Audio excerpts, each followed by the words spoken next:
ने जैसे मेला में सब प्रकार की व्यवस्था होती है ना, ऐसे जो समूह शरण में अंदर प्रवचन नहीं सुनना चाहते, भगवान की वाणी नहीं सुनना चाहते हैं, वे अपने मन को समूह शरण में आकर के नाटक देखते रहें। वहाँ पर नाटक गृह, कौतुक गृह, क्रीड़ा गृह, ये सब कुछ व्यवस्थाएं होती हैं। द्वुतय मुपवनम, दोनों ओर बड़े विशाल वन होते हैं। वेदिका अंतर्ध्वजाद्या, और वेदिकाओं के भीतर भीतर बहुत सारी ध्वजाएं होती हैं। एक एक ध्वजा जो महाध्वजा होती है, उस महाध्वजा के आश्रित क्षुद्र ध्वजाएं 108 ध्वजाएं बनी होती हैं। ऐसी वेदिका के अंतर्गत ध्वजाएं होती हैं। साल होता है, कल्पद्रुवाणाम, कल्प वृक्ष होते हैं। इसका अर्थ लगता है कि चल कल्प वृक्ष भी होते हैं। जहाँ समूह शरण लगता है वहाँ कल्प वृक्ष खड़े कर दिए जाते हैं। समूह शरण विघटित होता है तो कल्प वृक्षों को अपने स्थान पर ले जाते हैं। सुपरिवृत्त वनम, उस समूह शरण के चारों ओर बहुत प्यारा वन खड़ा हुआ। स्तूप है, हर्म्यावली है, महलों की आवली खड़ी। जैसे पंचकल्याणक करते ना, तो अपन पंचकल्याणक में क्या कर देते हैं, बड़ी बड़ी टेंट बना देते हैं चारों तरफ से, ताकि लोगों को रहने के लिए व्यवस्था हो। टेंट बनता है और समूह शरण की बाउंड्री के भीतर कुछ ऐसे स्थान बना लिए जाते हैं जिनको कार्यालय के रूप में परिवर्तित कर दिया जाता है। पूछताछ कार्यालय आदि आदि, जहाँ पर लोग बैठ कर के सबको अपनी सलाह देते रहते हैं। ये काम आपका वहाँ होगा, ये वहाँ होगा, ये बना लिया। ये हर्म्यावली कहलाती है। प्राकार, प्रकार माने देखो, 2 बार आ गया प्रकार, दूसरी लाइन में भी आ गया, 4 प्रकार, चौथी लाइन में भी आ गया। इसका मतलब है कि जो 7 भूमियाँ होती हैं, उन सब भूमियों में विभाजन इन कूट के माध्यम से हुआ करता है। एक भूमि, फिर उसके बाद चैत्य भूमि, चैत्य भूमि के बाद फिर वही बीथी, वही तोरण द्वार, और वही फिर आगे चल कर के प्राकार बना होता। तभी तो एक वेदी से, एक भूमि से दूसरी भूमि का अंतर डाला जाता है। इस फाटिका और इस फटक की बनी हुई इन सब के अंतर माने भीतर निरीसुर सभा, मनुष्यों की, निरी माने मनुष्य, सुर माने देवों की सभाएं बनी होती हैं। त्रियंच की भी एक सभा होती है। यहाँ पर देखा जाए तो 12 कोठों में 3 कोठे तो मुनि महाराज आरिका और श्रावकों के लिए निश्चित हो जाते हैं, और 8 कोठे जो होते हैं उनमें एक एक निकाय के देव और उस निकाय की देवियाँ, ऐसे 4 निकाय के देवों के लिए 4 कोठे और 4 निकाय की देवियों के लिए 4 कोठे फिक्स होते। ऐसे 8 कोठे देवों के लिए और 3 कोठे मुनि महाराज आरिका और श्रावकों के लिए, और फिर 1 कोठा त्रियंचों के लिए। और फिर इन 12 कोठों के ठीक बीचों बीच पीठ का गृह स्वयंभू। अब ठीक बीच में पीठ का होती, जिसको अपन गंधकुटी कहते हैं, उसके अग्रभाग पर स्वयंभू विराजमान होते हैं। स्वयंभू माने परमात्मा, अरहंत परमात्मा, तीर्थंकर परमात्मा विराजमान होते हैं। ये तो स्थूल रूप से कुछ नाम बताए।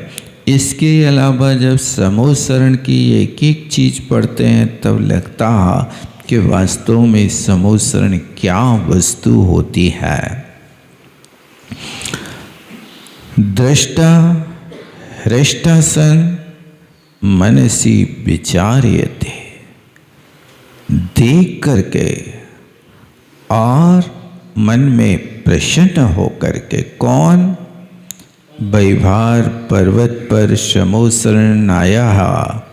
ये सारी की सारी चीज़ें बनपाल ने देखी हैं और बनपाल देख करके दृष्टा हृष्टा, दृष्टा माने देखा और हृष्टा माने अत्यंत प्रसन्न होता हुआ मनसी विचार्यति, मन में विचार करता है। ओहो परस्पर विरुद्ध जातानां यदि एकत्र मेलापकं दृष्टं मया तत् सर्वमस्य भगवतो समस्त ऐश्वर्यस्य महापुरुषस्य महात्म्यम। देखो यहाँ देख करके ऐसे लोगों को भी श्रद्धा हो जाती है जो लोग भगवान से परिचित नहीं, सिर्फ वनों में जीवों की रक्षा करते हैं और वनों में वृक्षों की रक्षा करने वाले होते भी। वनपाल भी भगवान के समूह शरण को देख करके मन प्रसन्न हो जाता है, विचार करते हैं।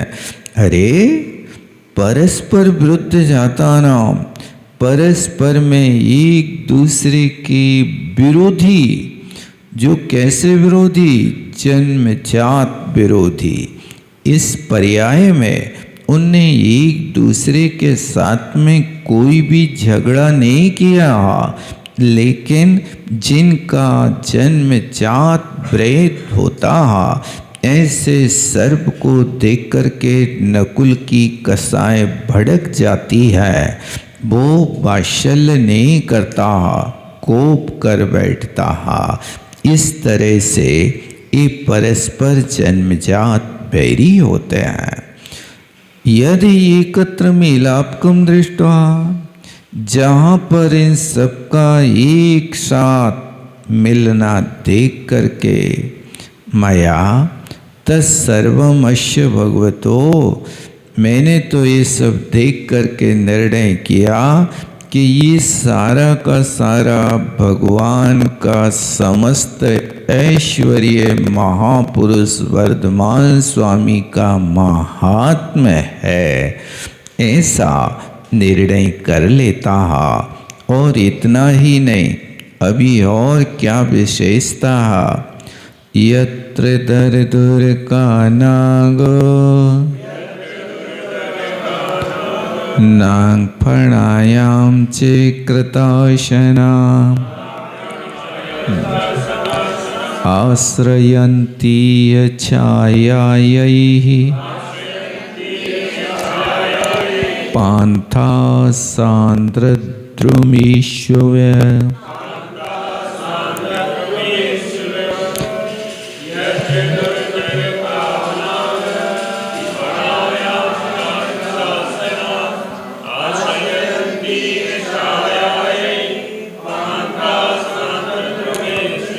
अब देखो, आश्चर्य नहीं करना। यत्र, जिस समूह शरण के पास नांग फणायाम दुर्धर का कृताशना, नांग की फण पर मेंढक आसन माड़ करके बैठा है। कृत आसना, बढ़िया पद्मासन लगा के, कहाँ पर? नांग फणायाम, नांग के फण पर, सांप के फण पर दरदुरा अन्यथा सांप को मेंढक दिख जाए तो मेंढक की खैरियत नहीं होती है, लेकिन यहाँ समोसरण का प्रभाव है कि वो नांग के फण पर आसन माण करके बैठा और ऐसा बैठा जैसे पांथा छायायै शांद्रद्रुमेषु आश्रयन्ति। जैसे कोई पांथा माने राहगीर लोग सांद्रद्रुमेषु सघन वृक्षों में छाया के लिए आश्रयंती जा करके आश्रय पाते हैं, बैठते हैं। ऐसे राहगीरों की तरह नांग के फण पर मेंढक आसन लगा के बैठा है। एक किसका प्रभाव है? स्वयंभू का, समोसरण में विराजमान उन स्वयंभू का प्रभाव है। इतना ही नहीं है, और भी कहते हैं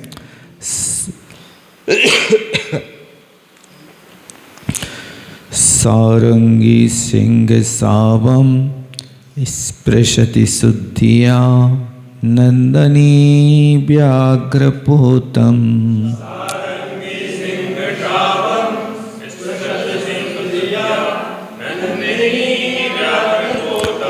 वार्जारी हंस बालम प्रणय परवशा के कांता भुजंगम।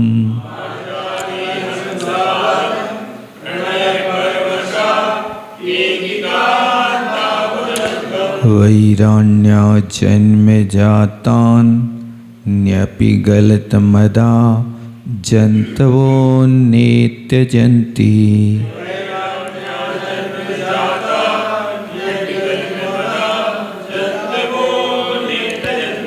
श्रुत्वा साम्यैकरूढं प्रशमित कलुषं योगिनं क्षीणमोहम्।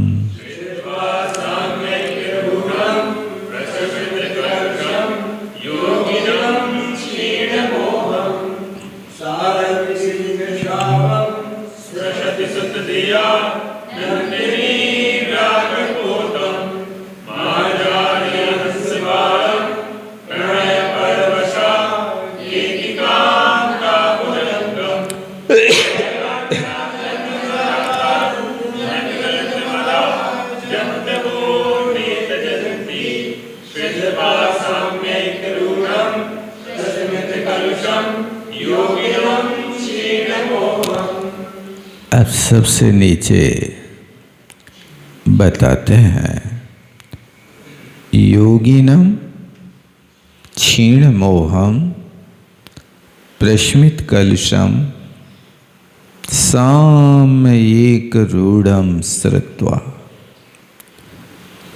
कहते हैं ऐसे योगी विराजमान है।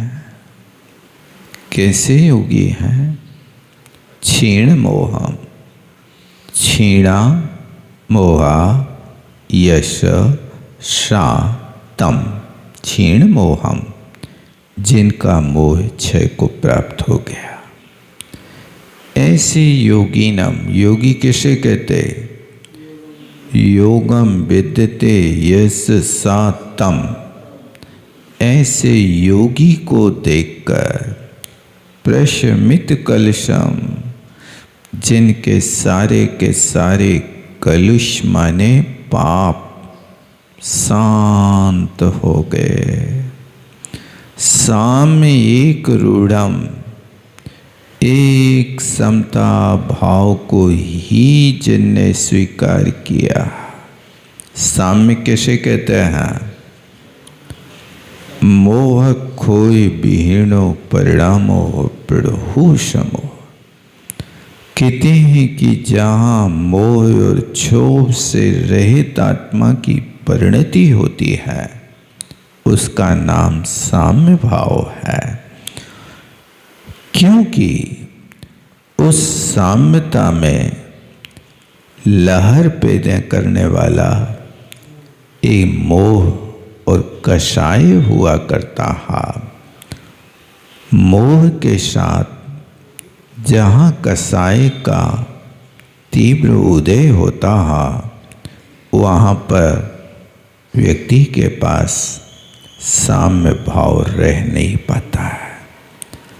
इसलिए जब तक कषाय का उद्वेग है, तब तक साम्य भाव रूप धर्म की प्राप्ति नहीं होती है। ऐसे योगी जन जहाँ पर विराजमान हैं, तो क्या चमत्कार हो रहा है। सारंगी सिंह सावम सुत धिया स्पृशति, जो हरिणी है उस सिंह के बच्चे को अपने बच्चे की बुद्धि से चाट रही है। सुत धिया, सुत धिया माने श्रुतस्य धी, श्रुत धी तीन सुत दिया।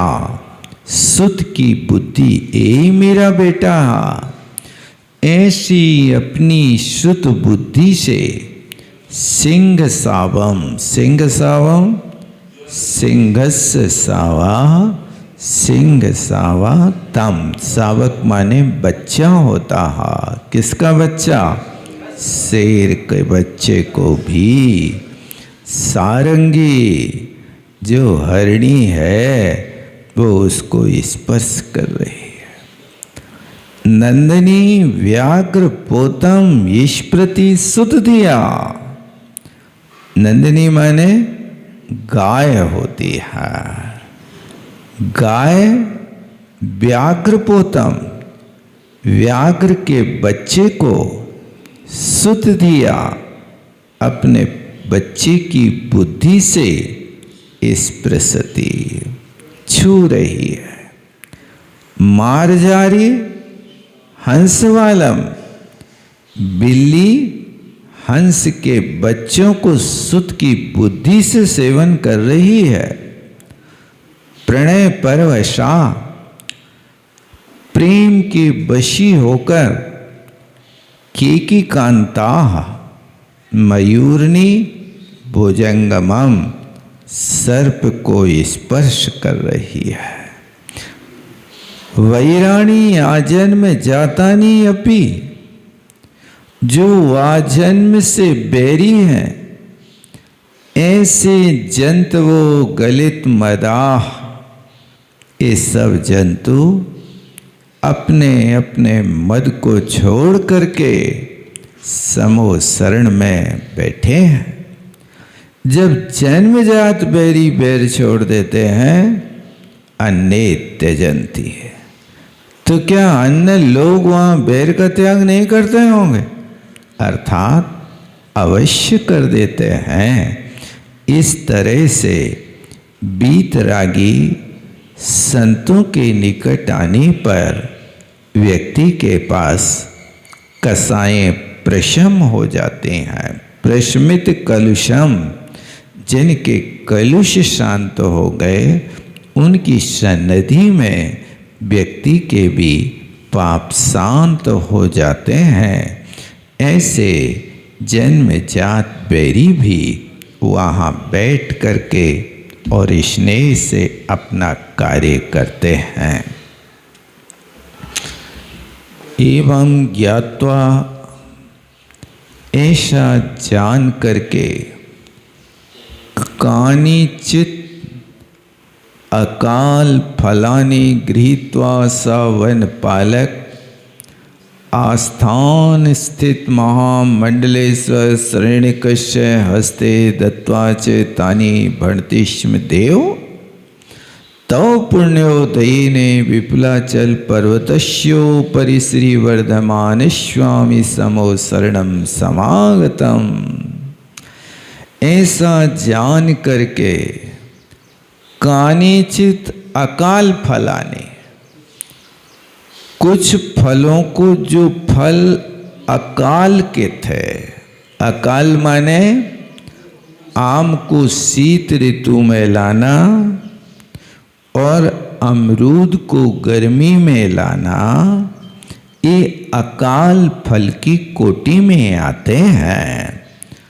तो ऐसे कुछ अकाल फलों को लाकर के ग्रहण कर शाह बनपाल का, वह बनपाल आस्थान स्थित, आस्थान माने सभा मंडल में बैठे हुए महामंडलेश्वर श्रेणिक राजा के हस्ते दत्वा, हाथ में दे करके तानी बढ़ती, उनसे कहता, हाथ देखो।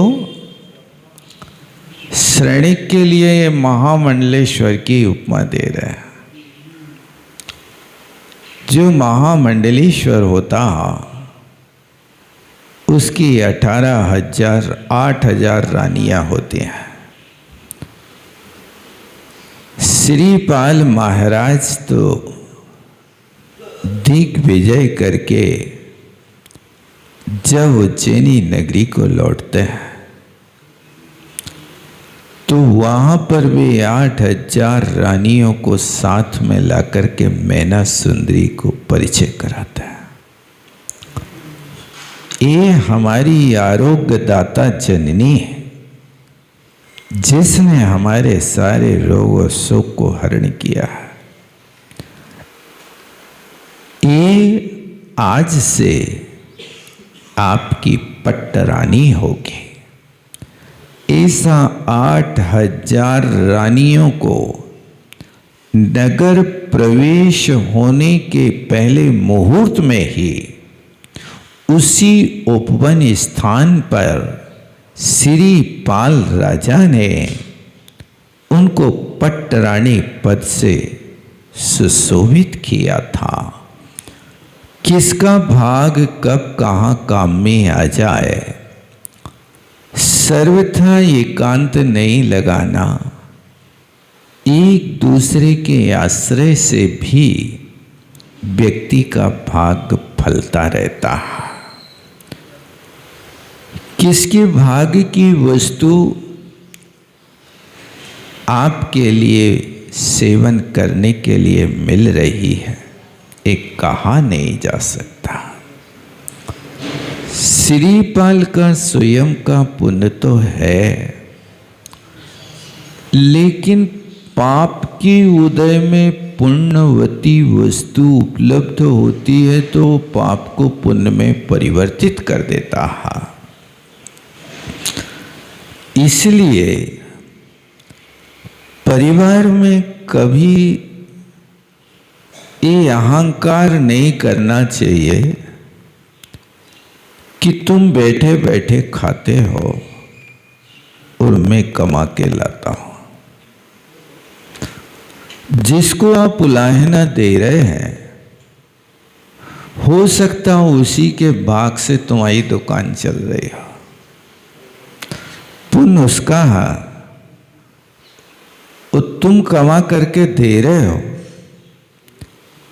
और यदि तुमने उसको अलग कर दिया तो तुम नहीं उसके लिए कोई नौकर कमा के देगा। अब जो बड़े बड़े अमीर हैं, उद्योगपति हैं, क्या वे स्वयं चल करके अपना व्यापार करते हैं कि कोई और करता? उनके व्यापार तो चलते हैं लेकिन हाथ पैर नहीं चलते, उनकी तो सिर्फ बुद्धि चलती है। पुण्य के उदय में अकेली बुद्धि के चलने से ही व्यक्ति अमीर होता है, और पाप के उदय में सुबह से शाम तक बोझट होता है, लेकिन फिर भी 100-200 रुपया मिल जाए तो मुश्किल होता है। इसलिए कभी किसी के साथ दुर्व्यवहार नहीं करना चाहिए। वो बैठे बैठे खा रहा है, तो भी उसको सम्मान के साथ उसका आदर करना चाहिए।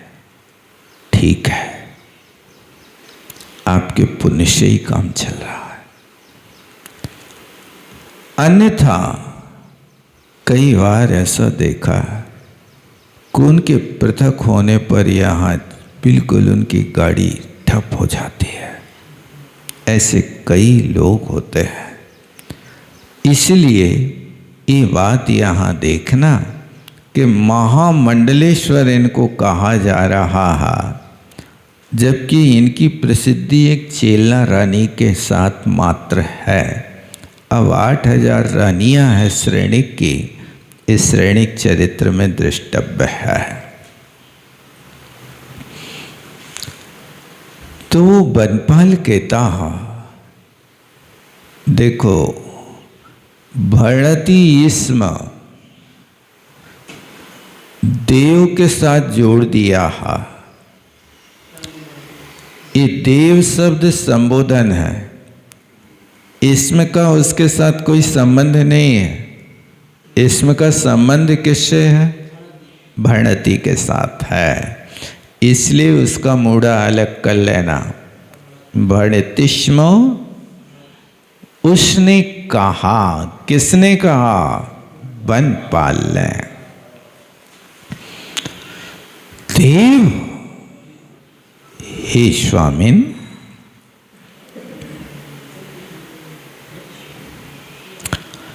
तव पुण्योदयेन, आपके पुण्य के प्रताप से विपुलाचल पर्वत के ऊपर श्री वर्धमान स्वामी का समोसरण आया है। इति तद्वचनम श्रुत्वा वीक्षत वक्त्र लोचनो निधानम आप्य निश्यो व जहर्ष मान से नृपा। इति, इस प्रकार, तद वचनम श्रुत्वा, तद माने तस्य वचनम, तस्य कस्य? बनपालस्य, बनपाल के वचन को श्रुत्वा, सुन करके, जिसके विकसित वक्त्रलोचना, जिसका कमल की तरह, वक्त्र माने मुख और लोचन माने आंखें, बिल्कुल कमल की तरह विकसित हो गई, खिल गई। ज्यादा क्या कहें? निशो निदानम आप, किसी निर्धन को निधान माने खजाना ही प्राप्त हो गया हो। इति मान से नृपा जहर्ष, ऐसा मन में राजा सोचता हुआ, जहर्ष माने बहुत प्रसन्नता को प्राप्त हुआ। देखो ये होता कि किसी महापुरुष वीतरागी संतों के आने पर मन में ऐसा भाव हो जैसे किसी जन्म जन्म के दरिद्री को कोई रत्नमयी स्वर्णमयी खजाना मिल गया हो, तो उस दरिद्री को जैसे खजाना मिलने पर आनंद होता है, ऐसे परमात्मा वीतरागी योगियों के आगमन होने पर ऐसा अनुभव और आनंद होना चाहिए। ऐसा नहीं कि चलो भी यार ऐसो ले आओ, नहीं तो लोग काके ये भी समस्या होती है। अब इतना ही नहीं, और क्या करता है? आसना सशोत्थाय गत्वा सप्तपदावली यस्यां दिशि स्थितो योगी तस्यां सा तमनि नमत्।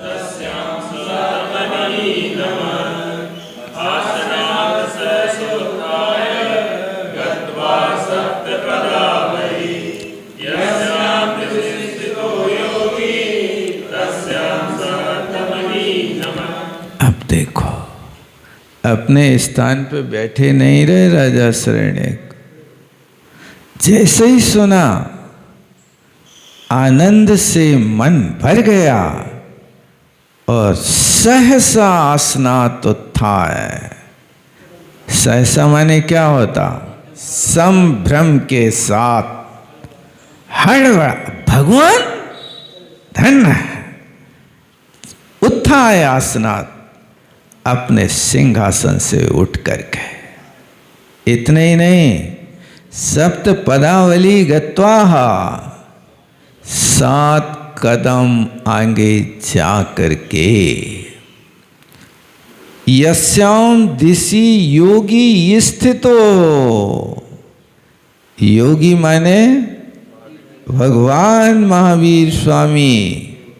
यस्याम दिशि, जिस दिशा में ठहरे थे, तस्याम, उस दिशा में, सह, श्रेणिकाः, तम, तम कम, वर्धमानम, अनिनमत, पुनः पुनः नमति इति अनिनमत। अगंत का है प्रयोग। देखो, एक बार नहीं, 2 बार नहीं, 3 बार नहीं, बार बार जय हो देवता, जय हो देवता, जय हो देवता, ऐसे अष्टांग नमस्कार किया।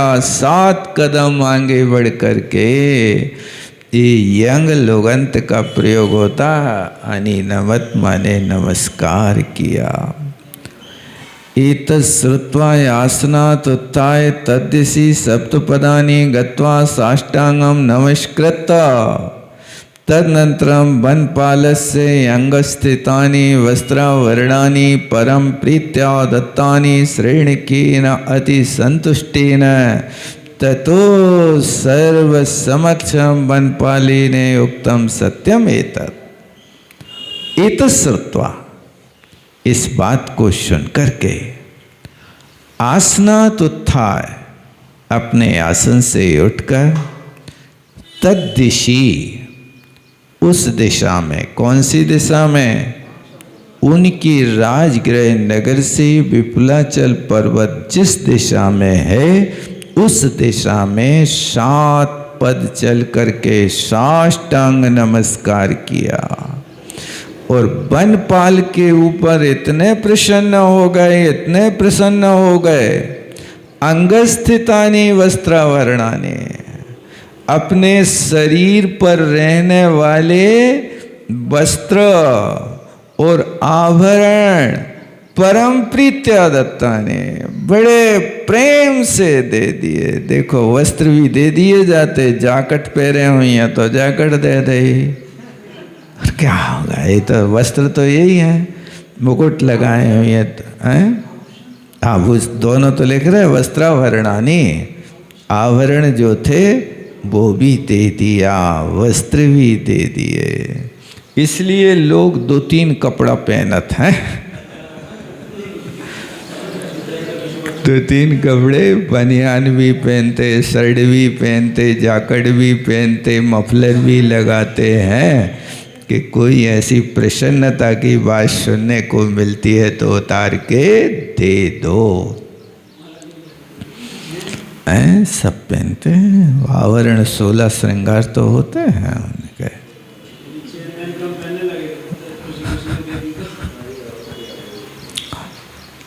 देखो,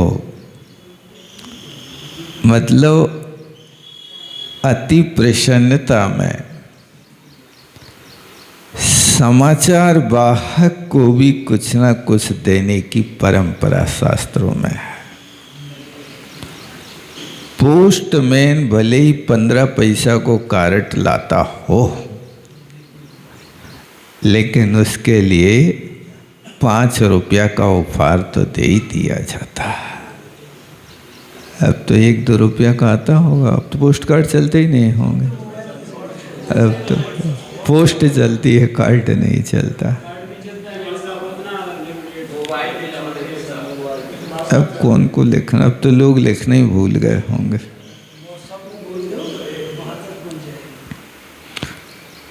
श्रेणिकेन अति संतुष्टेन, बहुत प्रसन्नता से राजा प्रसन्नम गजभूमि दानम, बनिया प्रसन्नम तो छदामम का दानम। बनिया प्रसन्न होवे तो एक छदाम दान देता है, और राजा प्रसन्न हो जाए तो गजभूमि दानम, हाथी घोड़ा और पृथ्वी, एक गांव 2 गांव दान में दे देता है। श्रेणिक ने अति संतुष्ट होकर के दे दिया।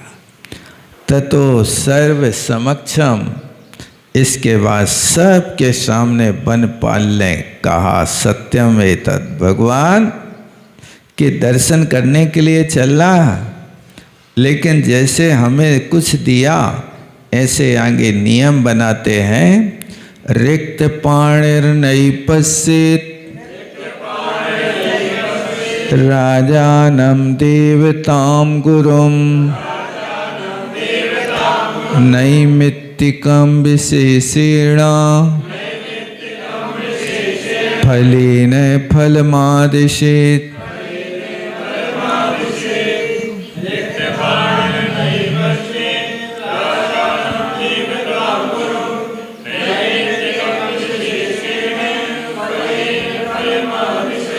कहते हैं देखो ये नीति की बात है, इतने लोगों से खाली हाथ नहीं मिलना चाहिए। राजानम देवताम गुरुम रिक्त पाणिर नैव पश्येत्, राजा से खाली हाथ नहीं मिलना चाहिए। राजा के लिए योग भेंट देकर के फिर उनके पास मिलना चाहिए। यदि आप उनके पास खाली हाथ जाओगे तो वो झोली नहीं भरेगी, खाली ही रहोगे। अपनी शक्ति के अनुसार करना चाहिए, लेकिन कुछ ना कुछ देकर के व्यक्ति को प्रसन्न किया जाता है, और व्यक्ति की प्रसन्नता से कार्य की सिद्धि होती है। अब यदि आपको राजा नहीं है तो राजा जो महामंडलेश्वर है उसे ही राजा कहते हैं, ऐसी बात थोड़ी। घर के मुखिया को भी विभू कहते हैं, स्वामी है घर का, उसके साथ भी मिलें तो कुछ ना कुछ प्रदान करें। घर का मुखिया जब कहीं जाता तो परिवार के लोगों को 1-1, 2-2, 5-5, 10-10 रुपया दे देता है। नहीं होता, नहीं देते आजकल हैं? बस दिवाली में साल भर। पहले तो लोग कहीं भी जाते थे तो बच्चों को 1 रुपया, 8 आना, 2 रुपया दे के जाता था। बच्चों की प्रसन्नता होती थी, दुआ मिलती थी। वे बहुत समझदारी से, और जब वे पैसे देते थे तो बच्चे उनके चरण छू लेते थे। उनको आशाएं रहती थी, दादा आज यहाँ जा रहे हैं, हाँ जा रहे हैं, तो चिल्लर करा के पहले से रखते थे। शिखर जी जाते थे तो 10-25 रुपया की चिल्लर लेके जाते थे। शिखर जी के किसी भी भीख मांगने वाले व्यक्ति को खाली हाथ नहीं, मांगा है तो देंगे उसको 4 आना, 8 आना, 1 रुपया जो भी होता था, घर से पोटली बना के ले जाते थे लोग। राजा को खाली हाथ ना देखें और देवता के यहाँ भी खाली हाथ ना जाए, कुछ ना कुछ ले कर के जाएं। और गुरु की भी खाली हाथ बंधना ना करें, क्योंकि वे रत्नत्रय की निधि के दाता होते हैं। तो रत्नत्रय की निधि के लिए पाने के लिए कुछ ना कुछ उनके सामने भेंट करना। कभी भी राजा के, देवता के और गुरु के सामने बंद मुट्ठी जाना चाहिए, खाली मुट्ठी नहीं जाना चाहिए। मन खाली हो मुट्ठी लेकिन भरी होना चाहिए। क्योंकि नैमित्तिकम विशेषेण फलेन फलम आदेशे, नैमित्तिक की विशेषता से विशेष फल की प्राप्ति होती है, ऐसा हमेशा याद रखना चाहिए। ततो भूपति आनंद भेरीम दापयित्वा, राजा ने आनंद भेरी को बजवाया। मगदेशा श्रेणिका अष्टविध पूजोपलक्षिता। देखो अपने घर से ही द्रव्य लेके जा रहा है श्रेणिक, ऐसा नहीं कि वहीं मंदिर की थाली लगी लगाई और अपनो काम करो, वहीं चढ़ाओ भगवान को और अपने खाली हाथ जाओ खाली हाथ आओ, ऐसा नहीं। देखो ये यहाँ आनंद भेरी ध्वजाई और फिर अपने घर से अष्ट द्रव्य की पूजा लेकर के चला। अब घर से आप अष्ट द्रव्य की पूजा लेकर के द्रव्य लेकर के चलेंगे तो वहीं से आप गुनगुनाते चलेंगे, आपके भाव अलग रहेंगे, शुद्धि के भाव रहेंगे। और खाली हाथ आओगे तो कुछ भी नहीं गुनगुनाओगे, भुन भुनाते चलोगे, भुन भुनाते चले जाओगे। इसलिए घर से द्रव्य ले जाकर परमात्मा की पूजा करना अच्छे ठाठ से करना चाहिए। यहाँ पर लोग कंजूसी करते हैं, कपड़े तो 10-20 हज़ार की कीमती पहनते हैं और भगवान हो एक काली मिर्च चढ़ाते हैं। पूजा की सुपारी बाजार में ढूंढते हैं। पूजा की सुपारी अलग होती कि नहीं होती है? पूजा की सुपारी अलग होती है जो खाई नहीं जाती है। खाने के लिए तो मगरोल ही होते हैं ना, मगरोल। और चढ़ाने के लिए छोटी सुपारी।